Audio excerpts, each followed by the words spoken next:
Hello दोस्तों, मेरा नाम अंजलि है। मैं 35 साल की हूँ और सच कहूँ तो इस उम्र में भी खुद को काफ़ी जवान महसूस करती हूँ।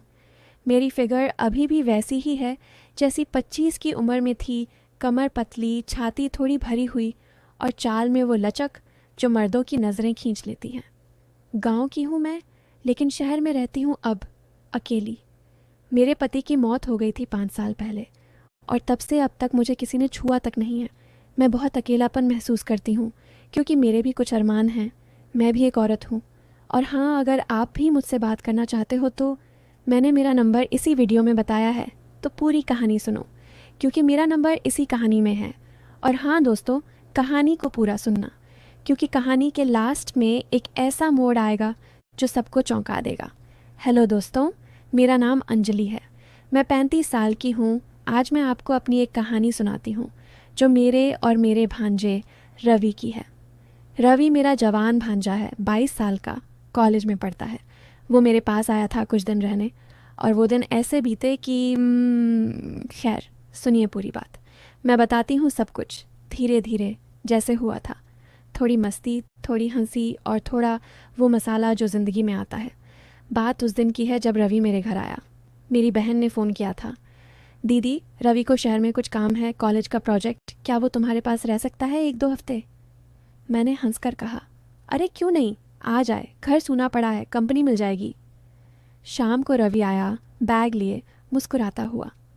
वो लंबा थगड़ा लड़का है, गांव का लेकिन शहर जैसा स्टाइल।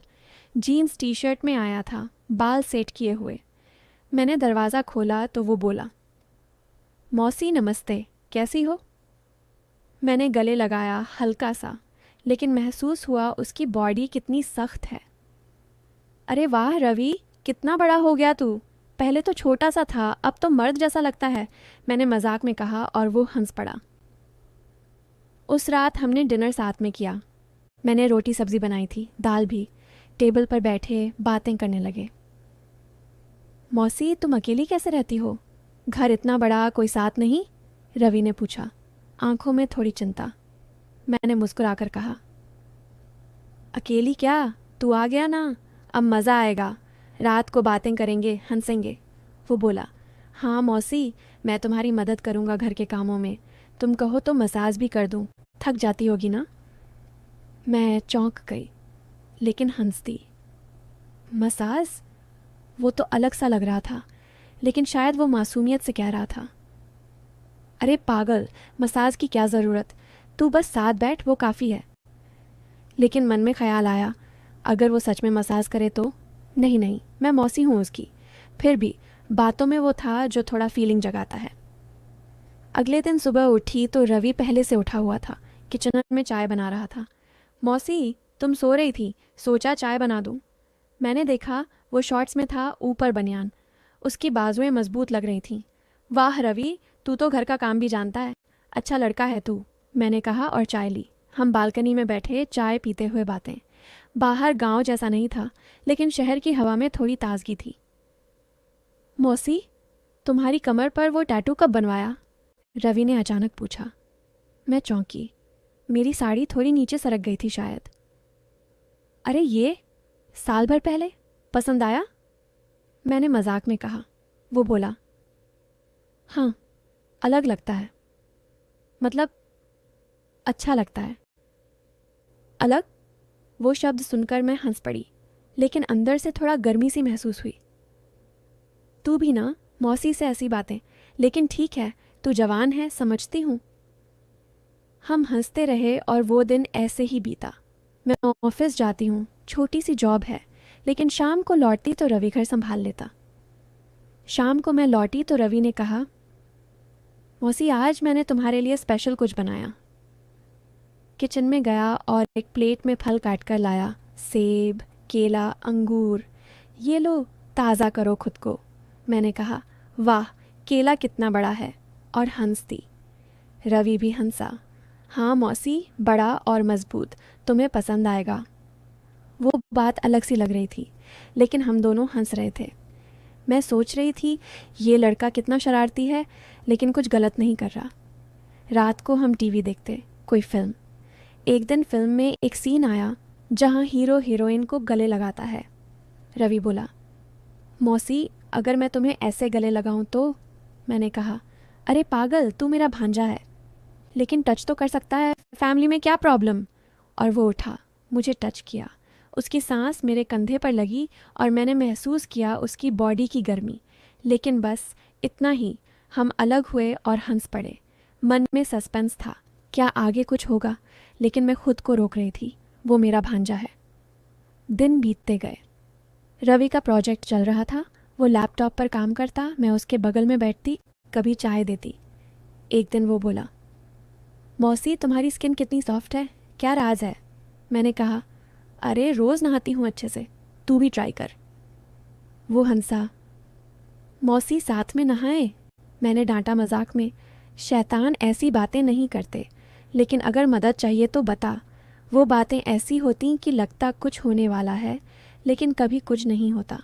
मैं रात को सोचती, रवि कैसा लड़का है, जवान, अकेला मेरे साथ, लेकिन वो हमेशा रिस्पेक्ट करता। एक शाम हम बाजार नहीं गए बल्कि घर पर ही गेम खेल रहे थे, कार्ड्स का गेम, जहाँ हारने वाला कुछ करता। मैं हारी तो रवि बोला, मौसी अब तुम मुझे एक बार दो। मैं चौंकी, लेकिन कुछ नहीं किया। बस इतना? वो बोला। मैंने कहा, और क्या चाहिए तुझे? वो हंस पड़ा, कुछ नहीं। मजाक था, लेकिन वो पल में थोड़ा टेंशन था, लग रहा था कुछ आगे बढ़ेगा। फिर एक दिन रवि का फ़ोन आया जब मैं ऑफिस में थी, मौसी घर पर कुछ प्रॉब्लम है, जल्दी आओ। मैं डर गई, भागी घर। पहुंची तो देखा किचन में पानी फैला हुआ था, पाइप लीक हो रहा था। रवि गीला होकर ठीक कर रहा था। अरे तो गीला हो गया, कपड़े बदल, मैंने कहा। वो बोला, मौसी तुम्हारी मदद चाहिए, मुझे पकड़ो यहाँ से। मैंने पाइप पकड़ा, वो नीचे झुका, उसकी शर्ट गीली, बॉडी दिख रही थी। रवि तू कितना स्ट्रांग है, मैंने कहा। वो बोला, हाँ मौसी, तुम्हारे लिए कुछ भी, अगर तुम कहो तो और भी कर सकता हूँ। फिर वही बात, लेकिन हमने पाइप ठीक किया और हंसते हुए साफ सफाई की। रात को वो बोला, मौसी आज थक गया हूँ, क्या तुम मेरी पीठ दबा दोगी? मैंने सोचा ये तो मौका है, लेकिन कहा, ठीक है, लेट जा। मैंने उसकी पीठ दबाई हल्के से। उसकी मसल्स सख्त थीं। आह मौसी, कितना अच्छा लग रहा है। और नीचे, वो बोला। मैंने दबाया, लेकिन कुछ गलत नहीं किया, बस मसाज जैसा। फिर वो सो गया और मैं सोचती रही। धीरे धीरे दिन ऐसे ही बीतने लगे। सुबह उठना, साथ चाय, बातें। रवि मेरे बारे में पूछता, मौसी अंकल के बाद कोई बॉयफ्रेंड नहीं बनाया? मैं हंसती, अरे नहीं, तू है ना मेरा बॉयफ्रेंड। वो बोला, सच मौसी? तो मैं तुम्हारा ख्याल रखूंगा, रात को साथ सोएं? मैंने डांटा, पागल, अलग अलग रूम, लेकिन सपने में आ सकता है। वो हंस पड़ा। ऐसे मजाक चलते। एक दिन हम घर की सफाई कर रहे थे। अलमारी साफ करते हुए पुरानी फ़ोटोज़ निकली, मेरी शादी की फ़ोटो। रवि बोला, मौसी तुम कितनी जवान लग रही हो यहाँ, मतलब खूबसूरत। मैंने कहा, तू भी जवान है रवि, लड़कियाँ लाइन लगाती होंगी। वो बोला, नहीं मौसी, मुझे तुम जैसी चाहिए। वो बात सुनकर मैं रुक गई। क्या मतलब? लेकिन वो मैक में बोला, मतलब केयरिंग। लेकिन सस्पेंस बढ़ रहा था। रात को मैंने सोचा, क्या रवि मुझे पसंद करता है उस तरीके से? लेकिन नहीं, वो भांजा है। फिर एक शाम रवि ने कहा, मौसी आज मैं तुम्हें सरप्राइज़ दूंगा। वो बाहर गया और वापस आया एक गिफ्ट के साथ। खोला तो एक साड़ी थी, रेड कलर की, थोड़ी ट्रांसपेरेंट। ये पहनो मौसी, देखूं कैसी लगती हो। मैंने पहनी और आईने के सामने खड़ी। रवि आया पीछे से, वाह मौसी, बॉडी कितनी परफेक्ट है, कमर से पकड़ूं? वो मजाक में बोला, लेकिन हाथ रखा कमर पर। मैंने हटाया नहीं, बस हंस दी। रवि तू ना बहुत शरारती है, लेकिन अच्छा लगता है। वो बोला, मौसी अगर मैं कहूँ कि मैं तुम्हें प्यार करता हूँ? मैं चौंक गई। क्या? वो हंसा, फैमिली वाला प्यार। लेकिन वो पल में लगा कुछ और है। हम डिनर किया, लेकिन मन में घुमड़ रहा था। दिनों दिन रवि मेरे और करीब आता लगता। सुबह वो मेरे रूम में आता, कॉफ़ी लेकर। मौसी उठो, मैंने बनाई है। मैं बेड पर बैठी, वो बगल में, कभी हाथ छूता कभी गाल। मौसी, तुम्हारी लिप्स कितनी सॉफ्ट लगती हैं। मैं कहती, चुप, ऐसी बातें, लेकिन हंसती। एक दिन हम योगा करने लगे घर पर। रवि बोला, मौसी मैं सिखाऊं, ये पोज ट्राई करो। वो पीछे से पकड़ता, बॉडी टच होती। आह रवि, धीरे, मैं कहती। वो बोला, मौसी तुम्हारी बॉडी फ्लेक्सिबल है, और भी पोज ट्राई करें। लगता था कुछ होने वाला है, लेकिन बस योगा तक रहा। रात को वो कहानी सुनाता, गांव की, लेकिन कहानियों में थोड़ा मसाला डालता। जैसे एक लड़की थी जवान और उसका पड़ोसी। मैं रोकती, बस रवि सो जा। फिर एक दिन रवि का प्रोजेक्ट ख़त्म होने वाला था। वो बोला, मौसी मैं नहीं जाना चाहता, तुम्हारे साथ रहना अच्छा लगता है। मैंने कहा, तो रह जा थोड़े दिन और। वो खुश हो गया। उस रात हम लेट नाइट बातें करते रहे। मौसी अगर मैं तुम्हारा पति होता तो? वो बोला। मैंने कहा, तो क्या करता? वो बोला, तुम्हें खुश रखता हर तरीके से। फिर वही बात। मैंने कहा, रवि तू मेरा भांजा है, ऐसे मत सोच। लेकिन वो बोला, मौसी सोचना तो पड़ता है, तुम अकेली हो, मैं जवान। मन में सस्पेंस चरम पर था, क्या होगा, लेकिन वो बस गले लगा और सो गया। अब कहानी थोड़ी आगे बढ़ती है।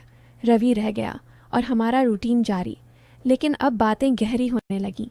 एक शाम हम बालकनी में बैठे चांद देखते। रवि बोला, मौसी तुम्हारी आंखें कितनी सुंदर हैं, उनमें डूब जाने का मन करता है। मैंने कहा, तू भी ना रोमांटिक है, लेकिन मौसी से?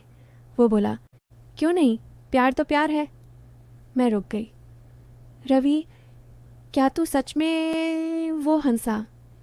नहीं मौसी, मजाक, लेकिन अगर होता तो? हम हंस पड़े, लेकिन अंदर से कुछ उथल पुथल थी। अगले दिन रवि ने कहा, मौसी आज मैं तुम्हें मालिश करूं, तुम थक जाती हो। मैंने मना नहीं किया। वो मेरे कंधे दबाने लगा। आह रवि, अच्छा लग रहा है, नीचे भी। वो कमर तक गया, बॉडी गर्म हो रही थी। मौसी तुम्हारी स्किन सिल्क जैसी है। मैंने कहा, बस रवि हो गया, लेकिन लग रहा था बस थोड़ा और तो कुछ हो जाएगा। फिर एक टर्न आया। रवि का फ़ोन आया उसकी माँ से। रवि घर आ जा, तेरी शादी की बात चल रही है। रवि उदास हो गया। मौसी मैं नहीं करना चाहता शादी। मैंने पूछा, क्यों? वो बोला, क्योंकि मुझे कोई और पसंद है। मैं चौंक गई। कौन? वो चुप रहा। रात को वो बोला, मौसी वो तुम हो। मैं स्तब्ध। रवि ये गलत है, हम रिलेटिव हैं। वो बोला, लेकिन प्यार तो है। मैंने डांटा, नहीं ये गलत फहमी है। लेकिन वो रोने लगा। मौसी तुम्हारे साथ रहकर मुझे एहसास हुआ तुम अकेली हो, मैं तुम्हारा साथ दूंगा। मैं सोच में पड़ गई, क्या करूं? सस्पेंस पीक पर था। लेकिन अब कहानी का ट्विस्ट। अगले दिन मैंने रवि से बात की। रवि सुन, तू जवान है, मैं मौसी हूँ, लेकिन शायद ये प्यार नहीं, अट्रैक्शन है। वो बोला, नहीं मौसी सच है। तभी दरवाजे पर दस्तक हुई। मेरी बहन आई थी, रवि की माँ। दीदी रवि को लेने आई हूँ, और एक बात, रवि की शादी फिक्स हो गई है। लड़की हमारे गांव की, नाम सीमा। रवि चौंक गया। माँ लेकिन? बहन बोली, चुप, तू घर चल। लेकिन मैंने रोका। रुको, पहले बात सुनो। मैंने सब बता दिया, रवि के फीलिंग्स। बहन हंस पड़ी। अरे दीदी, रवि को पता नहीं, हमारा परिवार ऐसा है कि रवि मेरा गोद लिया हुआ बेटा है। वो ब्लड रिलेटिव नहीं है, मेरे पति का भाई का लड़का था, अनाथ हो गया तो हमने पाला। मैं और रवि दोनों स्तब्ध। रवि बोला, सच माँ? बहन ने हाँ कहा। तो अब सब बदल गया। रवि मेरा ब्लड भांजा नहीं था। वो खुश हो गया। मौसी अब तो कोई प्रॉब्लम नहीं। लेकिन मैंने कहा, रुको रवि, शादी तो कर ले सीमा से, वो अच्छी लड़की है। लेकिन रवि ने मना किया। नहीं, मुझे तुम चाहिए। बहन बोली, दीदी अगर तुम्हें पसंद है तो उम्र का फ़र्क है, लेकिन प्यार है तो ठीक। मैं सोच में पड़ गई। दिन बीते, रवि ने सीमा से बात की। वो सिर्फ फैमिली प्रेशर थी। आखिर हमने फ़ैसला किया, रवि और मैं साथ रहेंगे, लेकिन शादी करके। क्योंकि अब कोई ब्लड रिलेशन नहीं था। गांव वाले क्या कहेंगे, लेकिन हमने शहर में रहना तय किया। रवि का प्रोजेक्ट ख़त्म हुआ, लेकिन वो मेरे साथ रहा। अब हमारा रिलेशनशिप नया मोड़ ले चुका था, प्यार वाला, लेकिन साफ सुथरा, जहाँ अट्रैक्शन प्यार में बदला और सब अच्छा हुआ। रवि अब मेरा पार्टनर है अगस्त्य, और हम खुश हैं। और अब मैं और रवि ने साथ में शादी कर ली है और अब हम खुश हैं। तो दोस्तों, हमें इस कहानी से ये सीख मिलती है कि जिससे हमें प्यार हो जाए, हमें उसी से शादी करनी चाहिए। इससे हमारी ज़िंदगी आसानी से बीतती है। तो दोस्तों, कहानी आपको कैसी लगी कमेंट करके ज़रूर बताएं। और अगर आप चैनल पर पहली बार आए हो तो चैनल को सब्सक्राइब कर अपना प्यार ज़रूर दिखाना। मिलती हूँ एक ऐसी नई वीडियो के साथ। तब तक के लिए बाय बाय।